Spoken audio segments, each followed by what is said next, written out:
Good morning, students.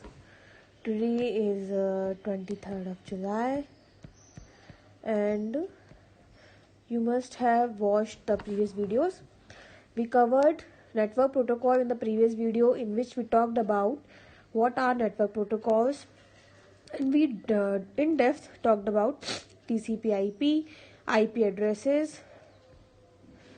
See, these we have talked about, and FTP, file transfer protocol, how we can work on FTP, and there was some demonstration which you can use for checking how FTP works.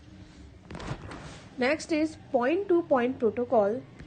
See, point to point protocol is open standard protocol used to provide connections over point to point serial links.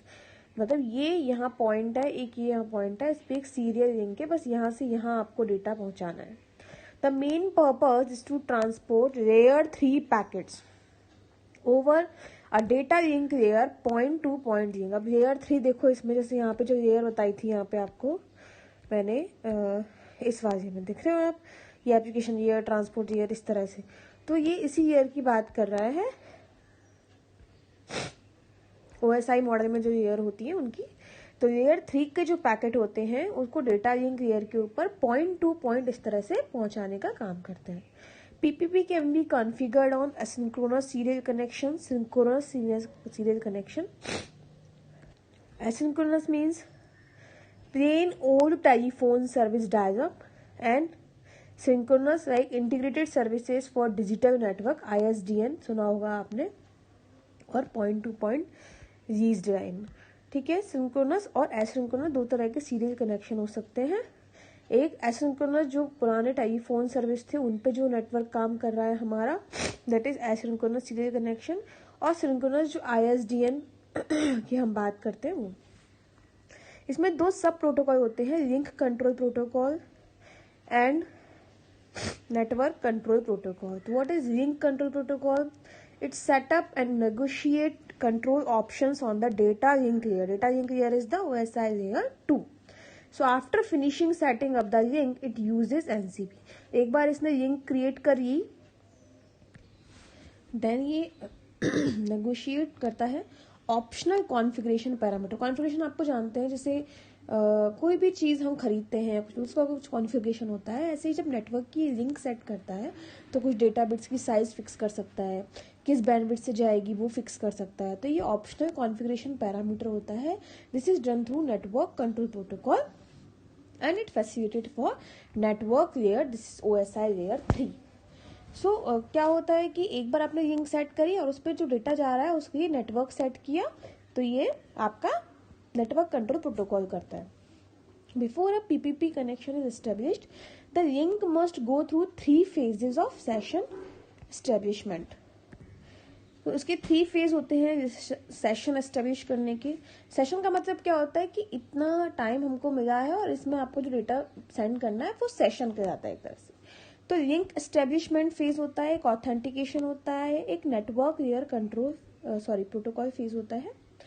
तो link establishment में क्या करते हैं, each device PPP device sends LCP packets. LCP मतलब link control की जो packets होते हैं वो कॉन्फ़िगर करते हैं और डेटा लिंक को टेस्ट करते हैं. सबसे पहले लिंक सेट होगी, उसके बाद ऑथेंटिकेशन फेज आता है, that is optional. If authentication is enable तो क्या होगा, इधर PAP और CHAP. अब ये क्या होते हैं, PAP एंड CHAP, ये भी कुछ प्रोटोकॉल्स होते हैं. will be used. PAP and CHAP are two authentication protocols used in PPP. अब ये क्या होते हैं, ये आप देख के आइए, PPP और CHAP क्या होते हैं. सो PPP एंड CHAP, ठीक है, sorry PAP. And network control के ये क्या करते हैं, PPP sends NCP packets to choose and configure network layer protocol to be encapsulated and sent over the PPP data link. तो फाइनली अब क्या करेगा, जो डेटा है वो यहाँ से वहां जाएगा लेयर के ऊपर, नेटवर्क लेयर प्रोटोकॉल के ऊपर.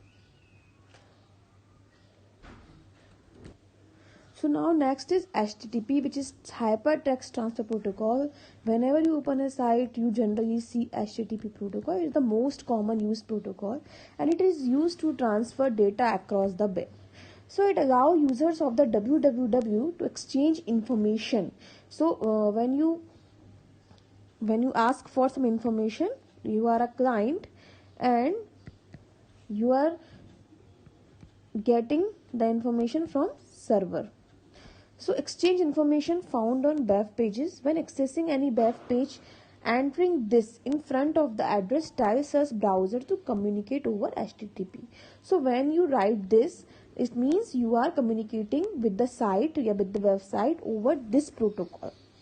How it works, it is connection release. सबसे पहले तो आपको ये जानना है, एक कनेक्शन ओरिएंटेड होता है, कनेक्शन रिलैस होता है. इसमें किसी कनेक्शन नहीं बनता है, कोई कनेक्शन ऐसी लिंक नहीं बनती है.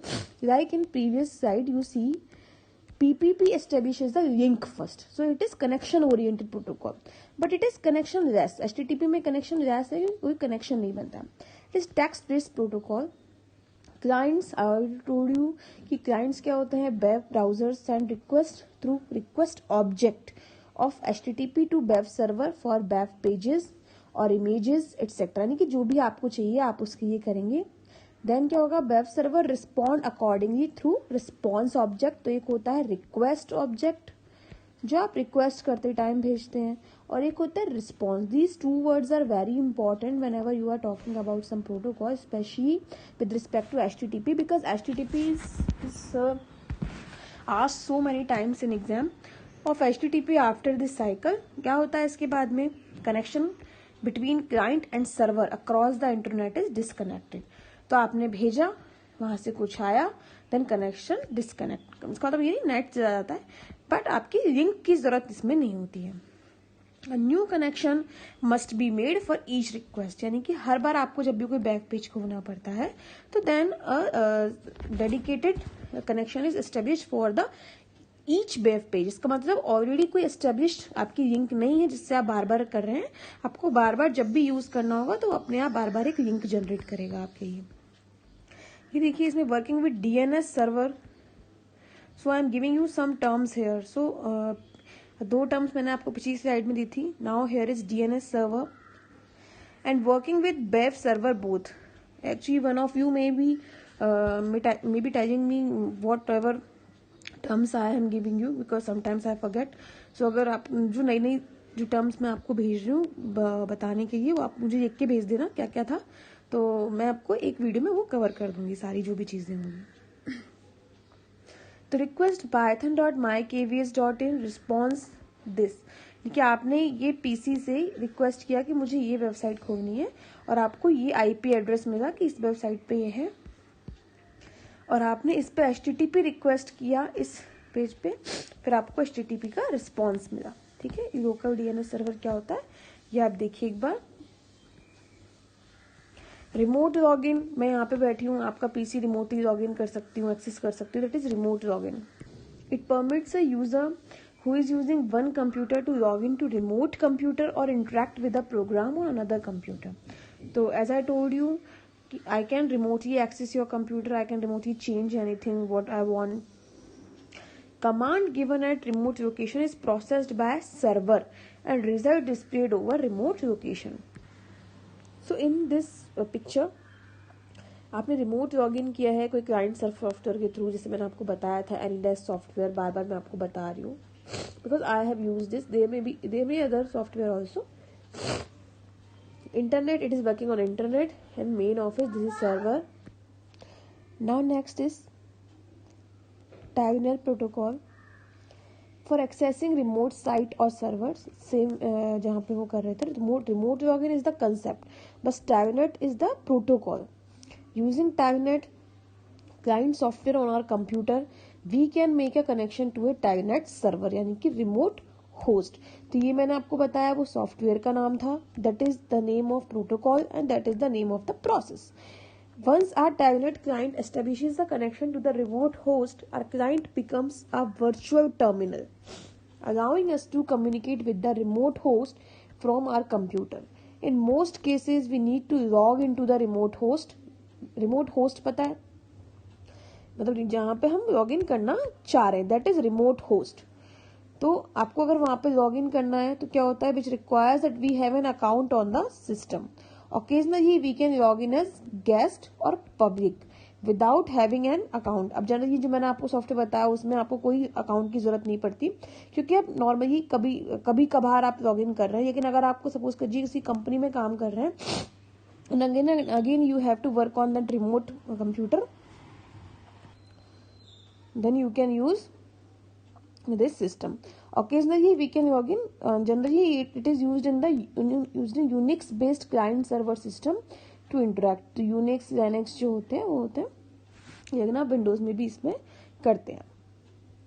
नेक्स्ट इज वायरलेस और मोबाइल कम्युनिकेशन प्रोटोकॉल। देखिए अभी तक जो आपने पढ़े वो भी सारे प्रोटोकॉल्स हैं, पर वो वायरलेस के लिए नहीं है। ये देखो एक तो मतलब वायरलेस का मतलब जो आप आजकल जो चीज़ें यूज़ कर रहे हैं मॉडेम वगैरह ये सब नेटवर्क के लिए, उनमें कौन कौन से प्रोटोकॉल यूज़ होते हैं, मोबाइल में कौन से प्रोटोकॉल यूज़ होते हैं।